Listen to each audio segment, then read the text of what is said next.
There's a big clash between spirituality and self-development. And I hope you can relate to this, because when we're looking at spirituality, what we tend to see is, okay, it's about, what is it about? It's about presence. It's about accepting who you are. It's about accepting your situation right now. It's about being grateful for the things that you have. It's about finding contentment with the normality, becoming in peace, basically living in peace with who you really are. But when we look at the other side of the spectrum, when we look at self-improvement, like self-development, it's about always aim higher. It's about improving yourself. It's about right now is not enough. There is always more to come. It's about never-ending cycles of improvement. It's about the next milestone. It's always about the next milestone. The clash between these two men had me like wondering for like 4 years. I was struggling with this question for 4 years, because you go on YouTube, you see one video of a guy that says, you know what guys, actually you should work 24/7, like genuinely work 24/7, because you're young. If you're in your 20s or 30s, you're young, you have energy, you have time, you have all of these things. You can put that energy, you can like cultivate that energy and transmute it into something productive. And that something productive can ultimately give you some kind of results, whether it's like financial or like physique, whatever. Then you scroll a little bit further down this rabbit hole of the internet, of like YouTube or Instagram or in TikTok, and then you see another content creator talking about, no guys, what you need to do is you need to be grateful for the things that you have. You should not be striving towards more, because when you strive towards more, you create unnecessary suffering in your life. You create suffering that is not even there. You're creating it out of thin air. And that is what is basically causing this pain in your life. If you want to get that pain away, you have to get suffering away. But if you want to get rid of suffering, you have to stop improving yourself, because improving yourself is all about stepping outside of your comfort zone. It's about experiencing new things. And experiencing new things, like I said, makes you leave your comfort zone. And when you leave your comfort zone, it's a lot of pain. Like it's suffering. It's not fun. Do you think it's fun when you got to do something completely new that you've never even like thought about? So you have to do a lot of research.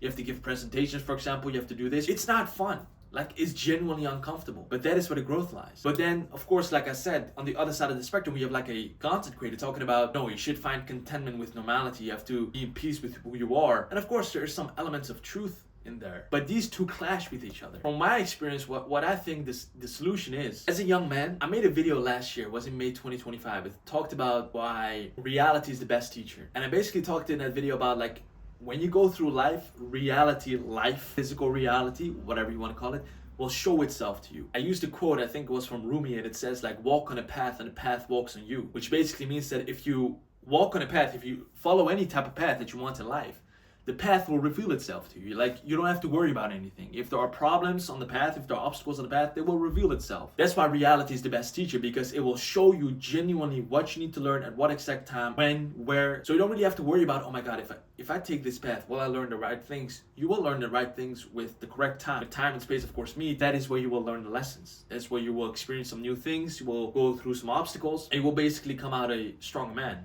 out of those experiences. That's basically the argument that I made in that video, where reality is the best teacher, and I still hold on to that argument. I still hold on to that viewpoint because it's the truth. But in this self-improvement industry, it's becoming very crazy, man, because we have like these two different type of like characters fighting each other. We have like one that says you need to improve yourself, and we have one that says you have to find contentment with who you are. My solution, once again, when you do some research for yourself, we have been conditioned to believe in one of the two things. Or we're gonna walk on this path, or we're gonna walk on that path. My solution is, why not walk on both paths? Of course, you cannot be at the same place like 2 times, whatever. But you can get some elements from the self-development industry, and you can get some elements of the spirituality industry, and you can walk on a path that is basically integrated with the both elements in it. So we have the elements of self-development, and we have the elements of spirituality, both integrated into one. That is what my solution is. And this video is not going to be long. I just wanted to upload this on YouTube, and hopefully if somebody's watching, I want to hear your guys about it. Because life happens in phases. Like, I'm in a totally different phase than, for example, the people that are watching right now. Life always happens in phases. Like, somebody that is on his deathbed, for example, let's say 80 years old, is going to give you a totally different advice than somebody who is 25 years old, because of a difference of time. Somebody that's on his deathbed, the advice that's probably going to give you is like, don't work so hard, enjoy your life more, because time is going fast, and before you know it, you'll be 70 years old, so you want to make some memories. But a guy that is like 25 years old, and is probably like a millionaire, or maybe somewhere in that field, he may probably tell you guys like, no, actually work in your 20s, and 30s, sacrifice those years so you can actually become the man in your 40s, in your prime, whatever. Totally two different advice. You can say advices that you heard from like the old man that is on his deathbed and from the guy that is 25 years old and multimillionaire. But what is the truth? Like, who genuinely tells the truth? And the thing is, my friend, like, this is not going to be a philosophical debate. It's more about the truth is what you make it to be. Like, the truth comes from where you are at a phase in life. If you're at a phase in life, once again, that's the argument that I made back in like the old video. You can watch the video, reality is the best teacher. It's still on my channel. So what I would always suggest is identify what type of phase you're in life. Like for me, for example, back this week, it's Wednesday. It's the 29th of April, 2026. When this week started, I was a little bit, not I would say 1/20th of a burnout away. So I was not really burnt out, but I was going on that trajectory. That's the reason why I needed to come to my parents' house, to get a little bit away from that environment where I was studying like 12-hour days and stuff, so that I can come here, recharge again, and go back at it. So the phase that I'm in life right now is I need to work for as long as I can.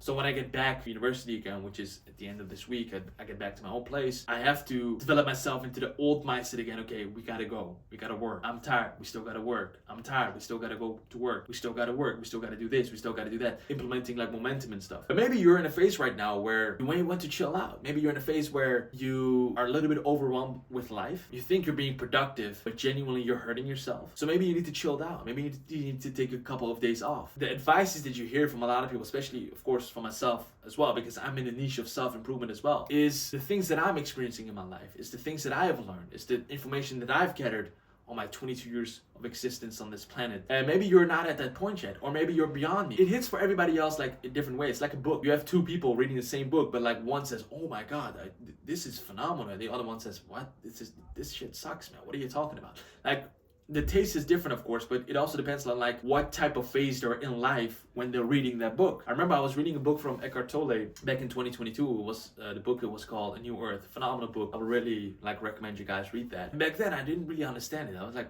bro, what this? I was 18 years old. I was like, what the hell is this all about? Like, what? The ego and like the facets of the ego, what? But then like 2 years later, it was 2024, I started to read that book again. I thought, oh my God, this shit is real. Because I was at a different phase in my life. I was at a different period of life when I like digested that advice again. So I could have like easily understand it better because I was at a totally different phase in life. I think as a young man, advice that I can give is work as hard as you can, because then you live with no regrets in the future. When you work as hard as you can, that's a philosophy that I live by. If you work as hard as you can, genuinely giving your best, and let's say worst case scenario, you don't make it, whatever that's supposed to mean, you can live with that, because you can look back when you're like 50 years old and say, damn, I actually genuinely gave it my all. I didn't make it, but I couldn't have done more. I've done my part. I played the game. I lost the game. I was playing chess. I played the game, but I lost. And I'm gonna shake it off like a man. I'm gonna shake hands with the opponent, which is myself, and I'm gonna shake it off like a man. This is what has happened. Good. You played well, my friend. You played good, soldier. Now you can rest. That's the philosophy that I live by, is because you've accumulated a lot of freaking lessons there, like life lessons, like some real shit that you did not really accumulate when you, for example, would sit all day in your room playing video games. It's not about, once again, my friends, it's not about the destination. It's not about getting the results. Of course, you start the journey because of the result, because you want to go a certain way. That's the reason why you start the journey. But when you are on the journey, you have to forget the results. You have to focus on the input. You have to focus on the input and see what you can do with that. And it may work out, it may not work out. Nothing is guaranteed in life. Like, genuinely, nothing is guaranteed. Who knows that you may die in a week from now? You don't know that. You may die in a month from now. I'm gonna, of course, knock that off, to be honest. But you don't know that. Like, genuinely, you don't know what's gonna happen. Like, maybe your parents not gonna be there in a year from now. Nothing is guaranteed in life. If the life of the people that are around you are not guaranteed, then your success, once again, whatever that may mean, by your own definition of success, is not also guaranteed, because you don't know what's going to happen. You don't know if you're alive in 10 years from now. Hopefully you are, and I bless all the people that are watching, but you don't know that. The only thing you can do is work as hard as possible right now, so that if the day comes when you're on your deathbed, you can look back and say, you know what, I'm fine. I can die in rest. I can die in peace, because I've done everything that I could have done. I made the right decisions at that time. Of course, you made some wrong decisions. Maybe you've made some wrong decision, but if you look at it from a positive perspective, that was also a right decision, because if you made that wrong decision, you can say, back in those times, you still learned a valuable lesson that you could have used way later in life. So there is no wrong decision, my friend. It's only perspective.